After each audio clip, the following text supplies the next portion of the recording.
Hey guys, LevelCap here, and today DICE just released their Hazard Zone reveal trailer along with a ton more info about how the mode plays. The trailer has some cool new action sequences and more detailed looks at the other maps launching with the game.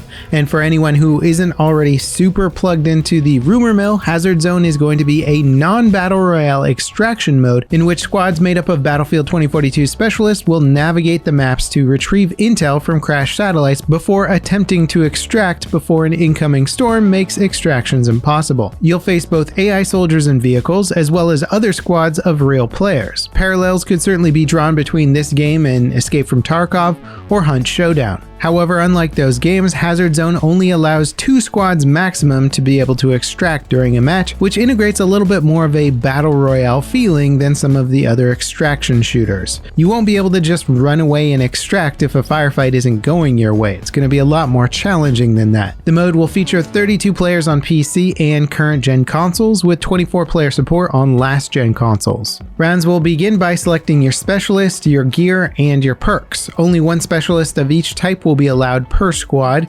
Gear and the perks will be purchased pre-round using dark market credits that can be earned through various methods, but mostly through extracting intel during a match. Now, at the launch of the game, there's going to be 15 different passive tactical upgrades that you can equip at the start of a round, and if you don't have dark market credits, you can actually use free upgrades, like starting with plus 20 armor or a negotiated bounty, which will give you additional credits for NPC kills. Some of the dark market tactical upgrades include things like carry additional ammo, squad revives, more grenades, better spotting, faster healing, the ability to carry more data drives at once, loadout insurance, fast weapon swapping, the ability to see data capsules 30 seconds before they appear on the map, and bonus extraction credits. Your weapons and equipment will also cost dark market credits, though I would imagine there's going to be some free weapon options as well. The weapons haven't yet been detailed, and I'm curious to see if things like ammo and optics will have different cost values associated with them. It seems like one of the best ways to gain credits will be via extraction streaks. Extracting successfully will give you an extraction streak. This will give you bonus credits if you extract successfully again,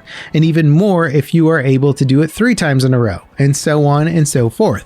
If you fail an extraction though, your streak will be reset. This actually sounds pretty cool and could increase the excitement levels for top players who tend to win a lot of their matches. Now, the general progression of a Hazard Zone match will go like this. You pick your specialist, weapons, gear, and tactical upgrades. You want to try and synergize your loadout with your squad, making sure that you have some tactical variety, or alternatively are very honed in on a defensive or aggressive playstyle. After that, you'll then be deployed at the start of the match via helicopter to a predetermined location. I would imagine the fixed spawns are set up like this to avoid immediate conflict with other players, kind of like Hunt Showdown. And from here, you'll move out to collect data from crashed satellites. It sounds like the majority of the early game satellites will have NPCs guarding them, so you'll need to balance your awareness of other players with the threats from NPCs. And once several minutes have gone by in the match, there will be a first extraction phase in which only one squad can extract.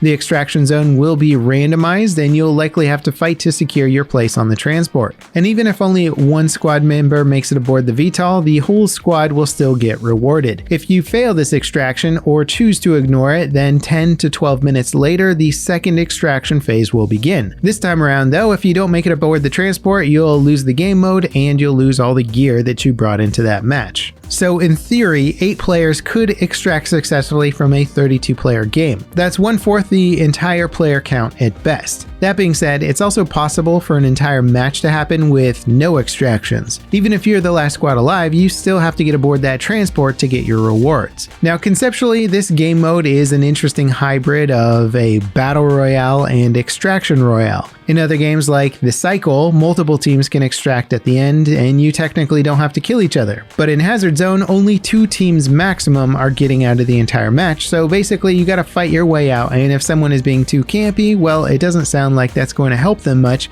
unless of course they're camping the extraction zone, which I'm sure comes with its own challenges. Now, DICE did not mention anything about this mode being free to play. It does appear to be launching alongside the base game in Portal though, and that's somewhat interesting instead of going for a staggered mode launch, but I guess it'll just let people choose which mode that they want to play the most on day one. Sadly though, with DICE deciding to put this mode behind a large paywall as they did with Firestorm, it could make it really hard for mass adoption even if the mode is good. It's really hard to say for certain though. You have games like Hunt Showdown and Escape from Tarkov that both come with fairly decent price tags, and perhaps DICE just feels that the quality of Hazard Zone is good enough that it should be behind the full game's paywall. And one upside is that it'll certainly reduce cheating compared to a free-to-play model. For me, as a fan of Battlefield though, I'm mostly excited for the base game and Portal modes. Hazard Zone is a pretty distant third on my hype for the game, which I would imagine is reflective of the larger Battlefield player base as well. And I would be willing to bet that there's a pretty significant chance that the bigger player base that's going to be interested in Battlefield 2042 is going to be a lot less interested in the Hazard Zone game mode, again making it a tricky position to package it all into one game because they kind of appeal to different player bases. Now I'm really curious as to what gear options will be available through the Dark Market credits. That'll play a big role in the game's longevity. Like, will there be weapons that take a lot of grinding to bring into a match? And what kind of other progression systems will be available? Both Tarkov and Hunt have fairly extensive progression systems, so I hope that Hazard Zone will be able to match those games. Now, one thing that I do think will be really cool is the scale of maps and visuals. The engagement ranges could offer a lot of extreme distance combat, so I'm curious to see how that will play into the feeling of a match. PUBG certainly set itself apart from the crowd with its long-range, highly realistic ballistic system, so if Hazard Zone can also capitalize on that, it could be quite interesting. Beyond that, the trailer was really nicely put together and there was a very cool wingsuit combat sequence, and we also get some nice looks at the rest of the maps from closer perspectives. Especially that view of the soldiers walking down that glacial cliff trail really stood out as just being beautiful, and I'm excited to see how zones like that could play out in Hazard Zone, or even the base game for that matter. Now, one other interesting thing I started to think about while doing this video is that, well, Hazard Zone is built around the Specialist system, which means Specialists are very much integrated to not just the base game, but Hazard Zone as well.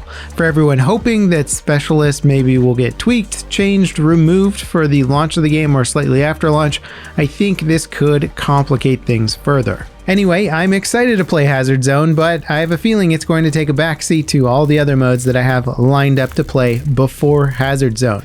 How are you guys feeling? Is this your most excited part of Battlefield 2042? Do you think having it behind a paywall is going to really affect its overall success? Let me know in the comments below. As always, thanks for watching guys, and I'll see you next time. This is Level Cap signing off.